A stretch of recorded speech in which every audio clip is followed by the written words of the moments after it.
Hi, welcome to Ambi's Views, where we deep dive into your favorite films and TV shows. Just so you know, there will be some spoilers in this video, and please subscribe to help us grow this channel. Thank you.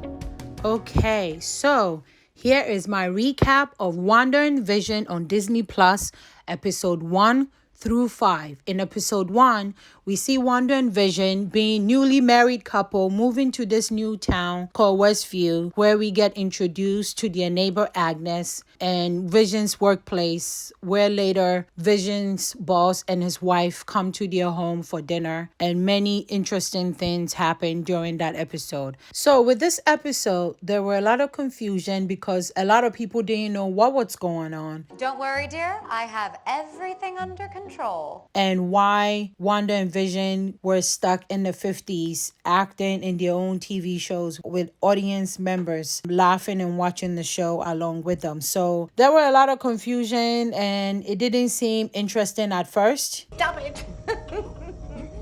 Stop it. Vision, help him.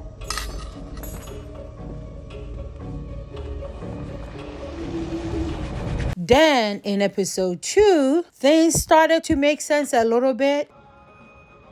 I don't believe you. I think because we get introduced to new characters or new people in town. What's in the box?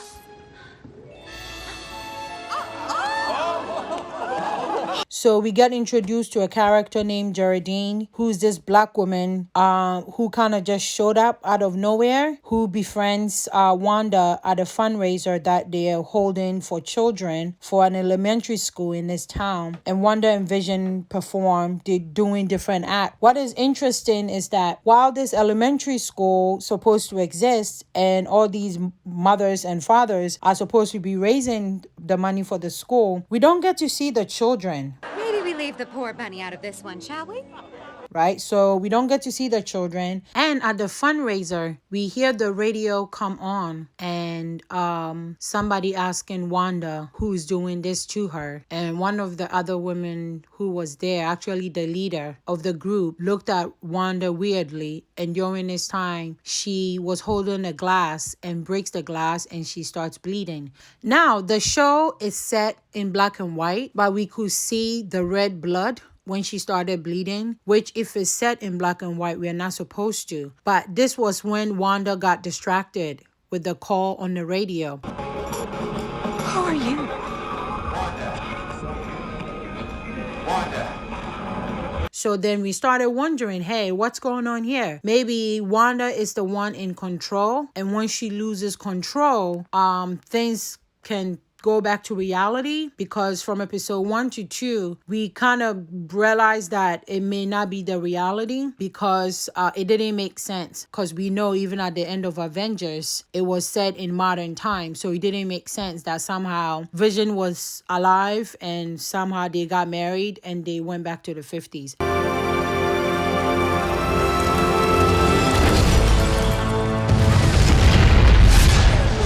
So while watching the show, we knew that things didn't add up and we were hoping that we would get more answers in the subsequent episodes, which we did. During this episode 2, we also saw that Wanda miraculously became pregnant. Vision, is this really happening? And when she became pregnant, they heard something outside. So she and Vision went out and they saw a man come out of the sewer. And when they saw this, Wanda, at least in this episode, I thought she just reversed time. No. However, this may not have been the case. Episode 3, that's when we see things becoming very, very interesting. We see the fast acceleration of Wanda's pregnancy. She's 4 months one day. She's in the third trimester the next day. At this time, we also see Vision trying to make sense of the bubble that he's living in. Mr. and Mrs. Hart. Dinner. Outside with Herb. I think something's wrong here, Wanda. But whenever he asked Wanda or he tries to figure things out, Wanda makes things go back to square one. Wanda starts to have contraction, and due to her powers, this causes the whole power of the town to go out. We see Geraldine comes over to borrow a bucket because apparently the pipes in her house burst. And during this time, even though Wanda tried to hide her pregnancy, she went into labor during this time, and Geraldine helped her deliver a baby boy. Vision arrives only a few minutes later with the doctor that he had gone to fetch when Wanda's water broke. Wanda goes on to deliver another baby boy. So she was carrying twins during this time. Good heavens! There's another baby coming! Wanda, push! They decide to name the first twin Tommy because it is a quintessential good old American name, while they name the second twin Billy after William Shakespeare. This is where things become very interesting because Vision takes the doctor back to his house. I don't think we'll get away after all. Small towns, you know, so hard to escape. Leaving Wanda and the twins with Geraldine. And this is where things become extra interesting because Wanda reveals to Geraldine while looking at the twins that she herself is also a twin and that she had a brother named Pietro. Geraldine asks if it was Hydra that killed Pietro, her brother. Now, this raised the suspicion alarms in her head, so she became very upset with Geraldine and asked Geraldine who she was. With Geraldine mumbling, trying to come up with an excuse to satisfy Wanda, Wanda became even more enraged and told Geraldine that she did not belong in Westview and that she was trespassing. It cut to the next scene outside with Agness and Herb, their neighbor, talking to Vision and asking if Geraldine was inside with Wanda. And Vision became suspicious in terms of the line of questioning. She came here because we're all...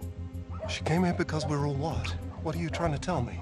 That they were asking him. Anyway, he goes back inside the house and asks Wanda where Geraldine was. And Wanda said that she left. That's when we cut to the next huge scene where Geraldine had been blasted out of Westview. We get to episode 4, which has been my favorite episode so far because it really does a great job giving you the backstory for Geraldine. So we realize that Geraldine is Captain Monica Rambeau from Captain Marvel. She is the daughter of Captain Rambeau from the film. So I thought this was a fantastic reveal. We see that she had disappeared during the blip in Avengers Infinity War. Oh, no. Mother. And that her mother had passed away at the hospital 2 years prior. Your mom, she died, honey. What? No, you're mistaken. What I loved about this episode was showcasing the impact of the blip on the average person, because in Avengers Endgame, we only saw the superheroes come back, right? So it was great to see the average Joe who had also been blipped to come back and the consequences as the result of this event. We see SWORD, which stands for the Sentient Weapon Observation and Response Division, which was founded by Monica's mother, Maria Rambeau, being stationed outside of Westview. We see FBI agent Jimmy Woo and Darcy Lewis being brought into the fold with SWORD outside of Westview in this bubble, or what Darcy also refers to as the Hex, due to the hexagon shapes of the bubble. Again, I love this episode because it showed us what was going on outside of Westview and what SWORD was engaged in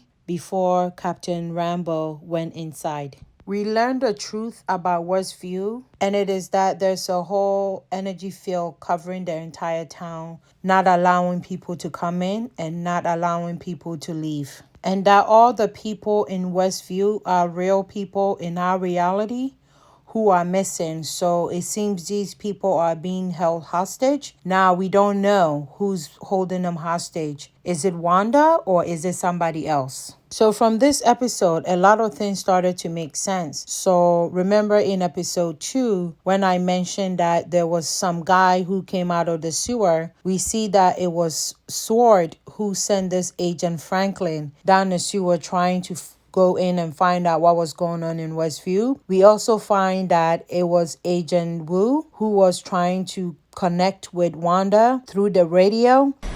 Wanda. Wanda. Who's doing the C, Wanda? When she was at the fundraiser and someone was coming through the radio asking her if she was okay and that who was doing this to her. Oh, and we can't forget, it was Monica who sent in that little airplane into the town. So we saw in episode 2 when Wanda saw the color airplane, even though she was living in a black and white world. So that was Monica, aka Captain Rambeau, who had sent in that plane before she herself got sucked into it. Watch it. Rambeau. Captain Rambeau. So things really started to make sense in terms of what we saw in episode 1, 2, and 3, including the fact that it was Darcy who discovered the frequency of Wanda's television show, with all the characters being real people from our reality. During this time, I wasn't sure how Wanda was able to change what she didn't want other people to remember. So for example, we saw that there were a few times that Vision tried to question his reality or what was going on around him, but somehow Wanda would do something and Vision will forget what he was talking about. This is our home. Are you sure? Oh, don't worry, darling. I have everything under control.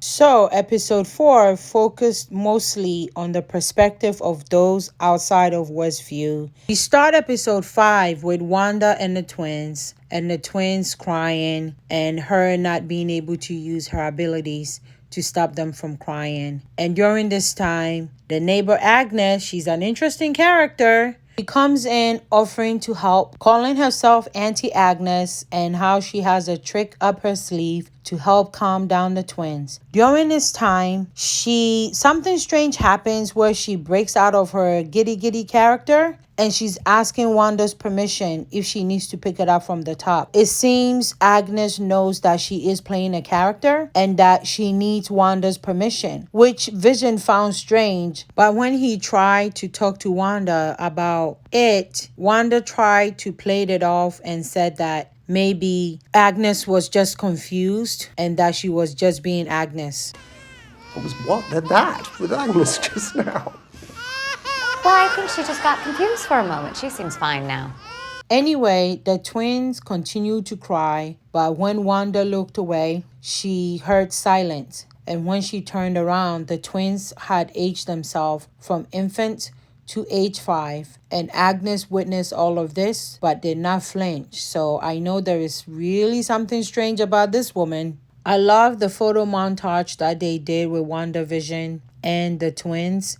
And these were real pictures from Wanda and the twins, like their real life baby pictures or young pictures. But unfortunately, because Vision is not a human, they made a fake montage with him as a baby, as a kid, as a teenager, and as an adult. And I thought that was pretty cute and funny. Another interesting character we must talk about is acting director Hayward. He seems very desperate to call Wanda or to label Wanda as a terrorist and as a villain, which Monica doesn't agree with. I don't believe she has a political agenda or any inclination toward destruction. Monica, she blasted you halfway across New Jersey. And I survived because she chose to protect me. Because I think in essence, Monica empathizes with Wanda because she understands that Wanda is still grieving for the death of her brother.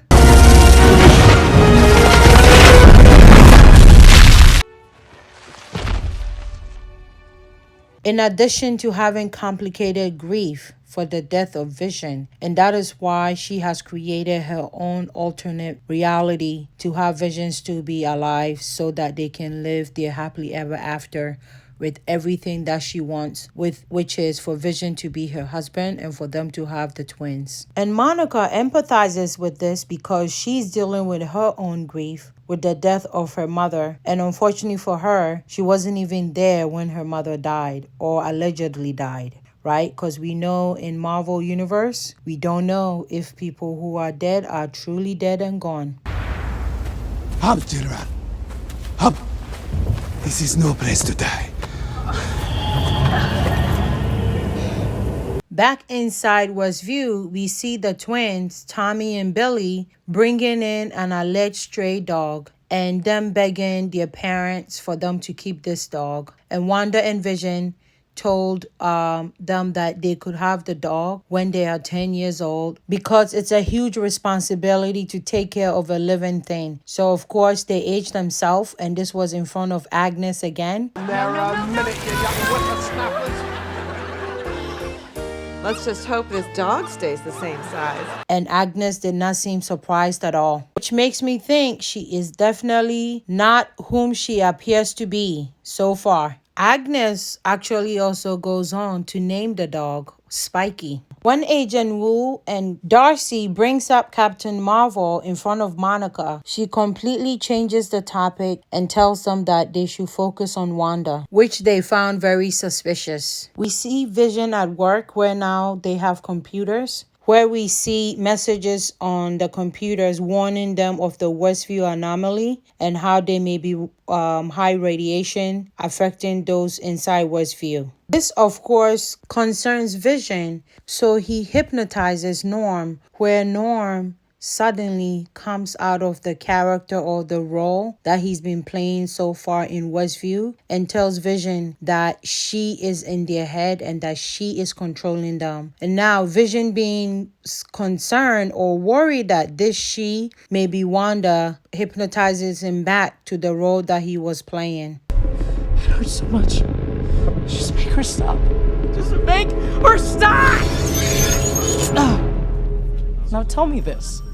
I know a lot of people are saying that this she is Wanda, but we don't know that, right? This could be anyone. And maybe they want us to believe that Wanda is the bad villain. But I don't believe that. Because this she person could be Agness. It could be anyone at this rate. So we just going to have to wait and see who this she person is. Do you think the person in control at WestView is Wanda? Or is Wanda herself a victim and therefore is being controlled by somebody else? Sword sends in a drone using Monica to try to talk to Wanda. Wanda and the twins come outside and they see this. Monica tries to talk to Wanda, unbeknownst to her that Director Hayward had weaponized the drone. Take the shot.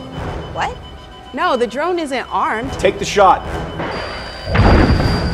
Hear alarms that the energy field outside of WestView had been breached. They all rush outside and we see Wanda in her full Avengers costume, dragging the drone and telling them to leave her alone. Monica asks Wanda what she wants, and Wanda tells them that she already has what she wants, which is Vision and her two boys, meaning that there is nothing that anyone can do for her because she already has everything she's ever wanted. And that no one will take what she has from her ever again, going back to the death of Vision and possibly even the death of her brother Pietro. We go back inside WestView with Billy and Tommy looking for their dog Sparky, who is now missing. They go outside and run into the mailman, who tells them that they shouldn't worry because their mom would not let the dog Sparky get far, alluding to the fact that maybe people in the town believe it's Wanda who's controlling them and wouldn't let anyone leave, essentially holding them hostage.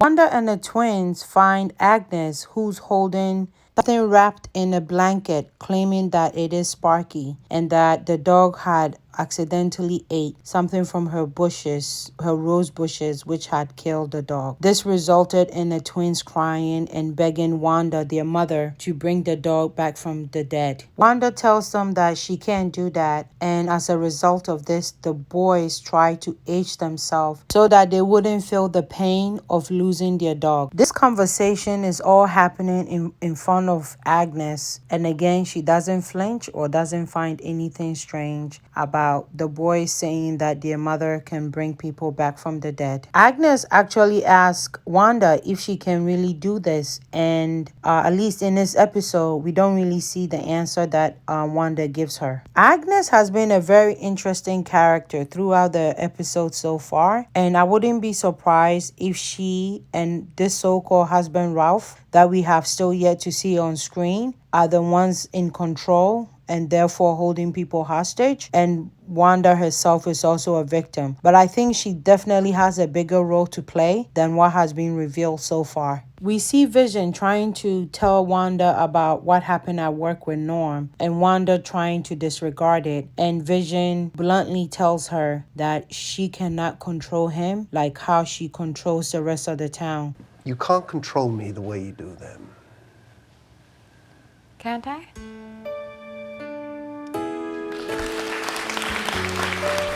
And actually stating how, other than their two boys, he has never seen children in Westview, which is very, very true, and I never even noticed it until he mentioned it. Vision still wants to discuss about what happened at work with Norm, and Wanda still doesn't want to hear it. And because she seems to be in control of their world, she starts to roll the credits of the TV show world that they're living in, and Vision tells her no, they're going to finish this conversation. They keep arguing, and Vision actually levitates, and Wanda also levitates to meet him at his level. Because you won't let him reach them! I don't know what you're talking about! Stop lying to me!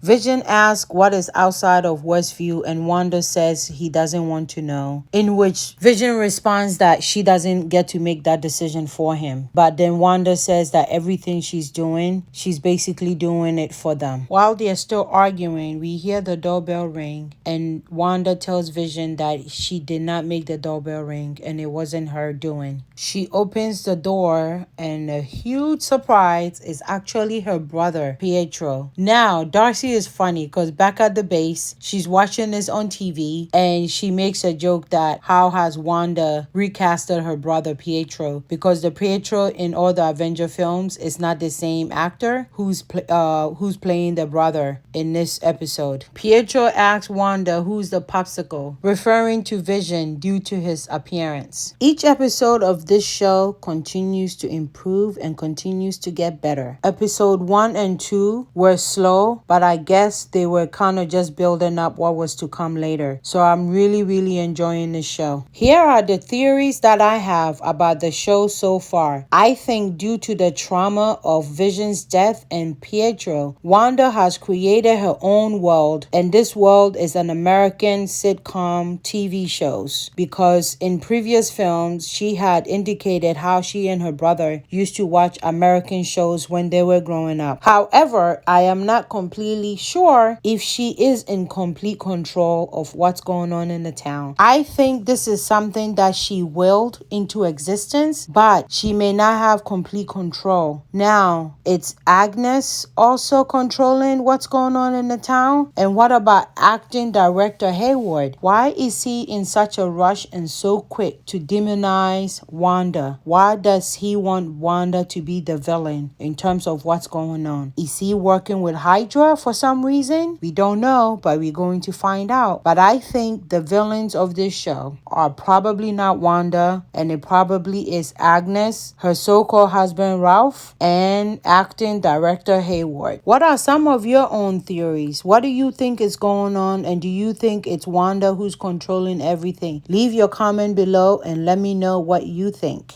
Do you think we're going to get to see the origin stories of some of the people in the town? Like maybe some of their lives before they ended up being stuck at Westview? Because I think that would be interesting. Can we talk about the ads in each of the episodes? So in episode 1, we saw a toaster by the Stark Industry. In an episode 2, we saw a watch made by Hydra. We see a soap commercial by Hydra in episode 3. And in episode 4, we actually don't see any ads in this episode. And this is because the episode was not so focused on what was going on inside Wanda's world. It was more of what was going on outside.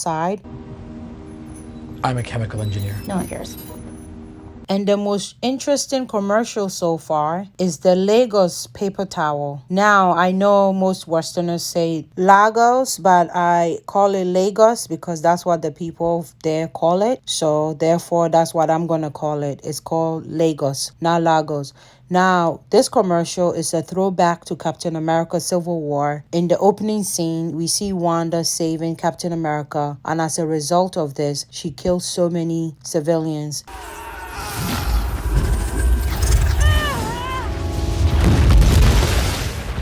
So this is basically saying how she has blood on her hands by killing all those civilians.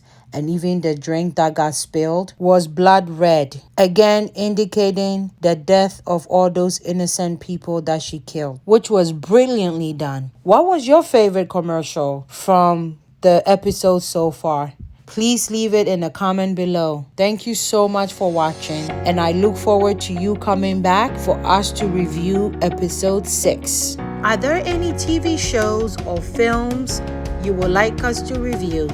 Leave it in the comment below and don't forget to subscribe.